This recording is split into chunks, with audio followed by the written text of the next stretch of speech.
नमस्कार, एक बार पुनः आपका हार्दिक स्वागत है हमारे इस चैनल पर, जिसमें मैं आज आपको बताने जा रहा हूँ मुख्यमंत्री सुखाड़ राहत योजना के बारे में कुछ।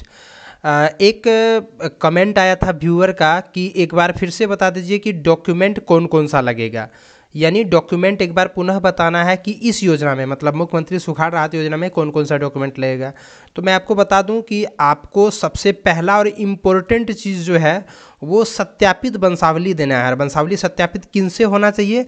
तो या तो मुखिया से, या फिर राजस्व कर्मचारी, या फिर ग्राम प्रधान से, या फिर सीईओ यानी अंचलाधिकारी से। इन चार लोगों में से किन्हीं से भी आप सत्यापित वंशावली दें।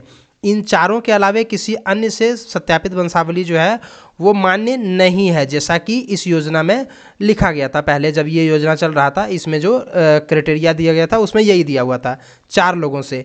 मतलब एक या तो आपके ग्राम पंचायत का मुखिया, या फिर हल्का कर्मचारी, मतलब जो आपका कर्मचारी है जो ज़मीन से संबंधित जो कार्य को करते हैं, या फिर सीईओ अंचलाधिकारी जो आपके ब्लॉक में ज़मीन जायदाद से संबंधित चीज़ों को देख रेख करने वाला जो हेड होता है, या फिर ग्राम प्रधान। तो ये चार लोगों में से आप किसी से भी वंशावली को सत्यापित करा करके दें। इसके अपलोड करना इसको ज़रूरी है। इसके अलावे आपको ज़मीन का रसीद और पर्चा, इन दोनों में से कोई भी आप दे सकते हैं। अगर आपका करंट रसीद कटता है तो आप करंट रसीद दे दें, अन्यथा आप ज़मीन का जो है वो पर्चा उसे दे दें। इसमें मांगा गया है नियमतः रसीद को, लेकिन बहुत सारे ऐसे भी इलाके हैं जिनका रसीद जो है नहीं कटता है, तो वैसी स्थिति में जो है उनको जो है वो रसीद ना दे करके वहाँ पर पर्चा अपलोड करना, और पर्चा के पूरे पेज को, मतलब जितना भी पन्ना है उन सबों को एक पीडीएफ बना करके अपलोड कर देना है। इसके अलावे बैंक खाता, आधार कार्ड, ये दो चीज़ें अपलोड करनी है। अगर आप रैयत हैं तो, अगर आप गैर रैयत हैं तो वैसी स्थिति में जो है वो आपको एक सहमति पत्र जो आता है वो भी अपलोड करना पड़ेगा। और इसके अलावे जो भूमिहीन हैं उसके लिए जो है फिर अलग से ज़मीन से संबंधित जो है वो अपलोड नहीं करना पड़ेगा। तो इस प्रकार से जो है वो इसमें आमतौर पर जो उसमें नियम था झारखंड राज्य फसल राहत योजना में, वही नियम इसमें भी है। तो आप जो है वो यही सारे डॉक्यूमेंट को लेकर के जाएं और जल्द से जल्द इसमें जा कर के अपना कार्य को करा लें। ऐसा अभी तक आधिकारिक रूप से कहीं कुछ लिखा हुआ नहीं है कि कब तक लास्ट डेट है, लेकिन एक प्रकार से आधिकारिक तौर पर ही जानकारी मिल रही है कि 25 दिसंबर 2022 तक इसका आखिरी डेट है। मतलब यहाँ से जब मैं ये वीडियो बना रहा हूँ तो यहाँ से 7 दिन और बचे हुए हैं आपके पास। तो इन 7 दिनों में आप इस काम को ज़रूर करा लें। और सर्वर भी लगभग ठीक ही रहता है, हालांकि अभी भी समस्याएं हैं, लेकिन फिर भी ठीक चल रहा है। आप जल्द से जल्द इसको करा लें। और अब आप देख सकते हैं कि इस योजना में जो है वो वेरिफिकेशन का भी काम शुरू हो गया है। मतलब जब आप इसको ऑनलाइन करते हैं तो ये चल जाते हैं हल्का कर्मचारी के लॉगिन में। मैं आपको अभी दिखाता हूँ उस चीज़ को। यहाँ पर आप देखिए, सबसे लास्ट नीचे जब आएंगे इस वेबसाइट पर, यहाँ है प्रशासनिक लॉगिन।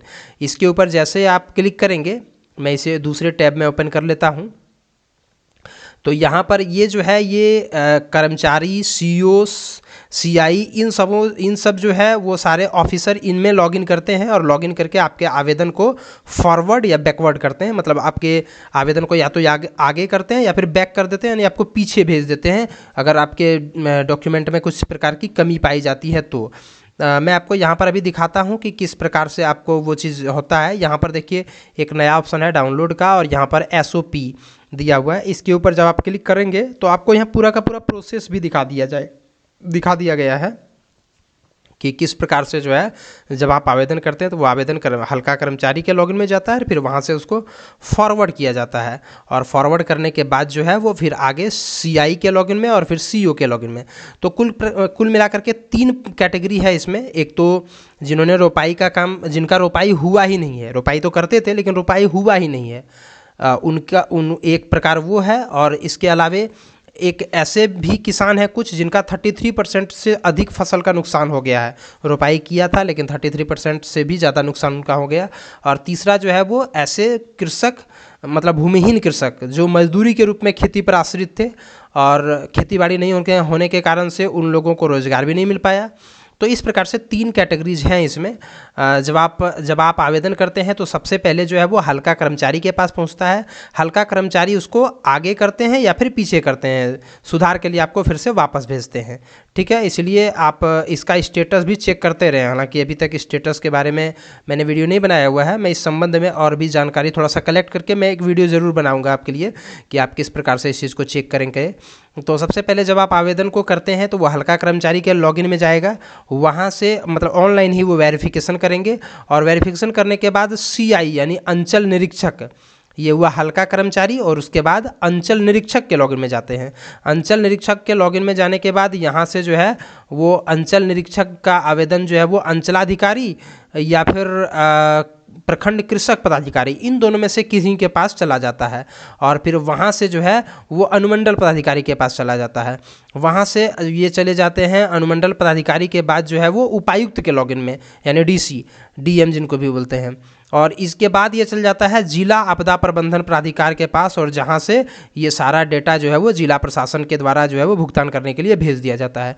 तो ये पूरी प्रक्रिया होती है, इसी प्रक्रिया से वो ये काम होता है। मतलब जब आप आवेदन करेंगे तो वो कर्मचारी के लॉगिन में जाएगा, कर्मचारी लॉगिन करके देखेंगे आपके आवेदन को कि आपने क्या क्या डॉक्यूमेंट अपलोड किया, क्या वो सही है या नहीं है, क्या एक ही परिवार से 2-3 लोग तो नहीं है। तो इस प्रकार से ऑप्शन आता है वहाँ पे, और फिर उनको फॉरवर्ड करते हैं। तो एक तरफ जैसे हम लोग इधर ऑनलाइन भी कर रहे हैं, मतलब किसान लोग जो है वो ऑनलाइन भी करा रहे हैं यहाँ पर आकर के, और दूसरी तरफ जो है वो प्रखंड लेवल पर जो है उसके वेरिफिकेशन का काम भी शुरू हो चुका है। आप विलंब बिल्कुल भी ना करें, क्योंकि इसका पैसा बहुत जल्द भेजा जाने वाला है। ऐसी पूरी संभावना है कि 29 दिसंबर तक जो है वो पैसा भेज दिया जाएगा। और मैं आपको अभी एक पेपर कटिंग भी दिखाऊंगा जिसमें ये लिखा हुआ है। तो अगर आप किसान भाई बंधु हैं, अगर आपने अभी तक आवेदन नहीं कराया हुआ है तो जल्द से जल्द जाइए। आप ज़्यादा दिनों तक लास्ट डेट का इंतजार मत कीजिए, क्योंकि देखिए अभी अगर आपका डेटा वेरीफाई हो जाएगा तो 29 तारीख तक आपको पेमेंट मिल जाएगा, या हो सकता है कि जो लोग बाद में अप्लाई करेंगे उन सबों का डेटा वेरीफाई नहीं हो पाएगा और उनका पैसा हो सकता है बाद में आए, ऐसा भी हो सकता है। ये ऑफिशियली जानकारी हम नहीं दे पा रहे हैं, लेकिन ऐसा हो सकता है, मैं आपको बता रहा हूँ। तो इसीलिए एक तरफ जो है वो इधर वेरिफिकेशन का काम भी शुरू हो चुका है। आप लोग जल्द से जल्द आवेदन करें मुख्यमंत्री सुखाड़ राहत योजना, इस योजना में, इसमें नहीं करना है, इसमें अभी जो है वो बाद में इस पर कार्य होगा। अभी मुख्यमंत्री सुखाड़ राहत योजना, इस योजना में आपको आवेदन करना है, और इसी में जो है वो वेरिफिकेशन का काम जो है वो शुरू हो चुका है। अब मैं आपको एक पेपर कटिंग भी दिखा दे रहा हूं। यहाँ पर आप देखिए 29 दिसंबर से पहले मुख्यमंत्री रोजगार व सुखाड़ योजना के लाभुकों के खाते में भेजी जाएगी राशि। ये जो है ये 18 दिसंबर की खबर है। 16 दिसंबर को जो है वो मुख्यमंत्री जी देवघर आए हुए थे, और ये जो तस्वीर आप देख रहे हैं ये देवघर के DC साहब का है। तो इन्होंने ये बयान दिया हुआ है, प्रभात खबर 18 दिसंबर 2022 का, आप नीचे में देख सकते हैं लिखा हुआ है कि 29 दिसंबर से पहले मुख्यमंत्री रोजगार व सुखाड़ योजना के लाभुकों के खाते में पैसा भेजा जाएगा। यानी कुल मिलाकर के 29 दिसंबर तक जो है वो पैसा भेजे जाने की पूरी संभावना है। और ये DC साहब का भी बयान है कि इससे पहले जो है वो आप जो पैसा जो है वो भेज दिया जाएगा। तो इसीलिए आप लोग विलंब बिल्कुल भी ना करें, आप लोग जितनी जल्द से जल्द हो सके इसमें आप जो है वो अपना रजिस्ट्रेशन कराएं, क्योंकि अगर आप रजिस्ट्रेशन नहीं कराते हैं तो आपको इस राशि का लाभ नहीं मिलेगा, यानी 3500 रुपये जो है उसका लाभ आपको नहीं मिलेगा। वीडियो को देखने के लिए धन्यवाद। चैनल को सब्सक्राइब कीजिए और बने रहिए हमारे चैनल के साथ। धन्यवाद।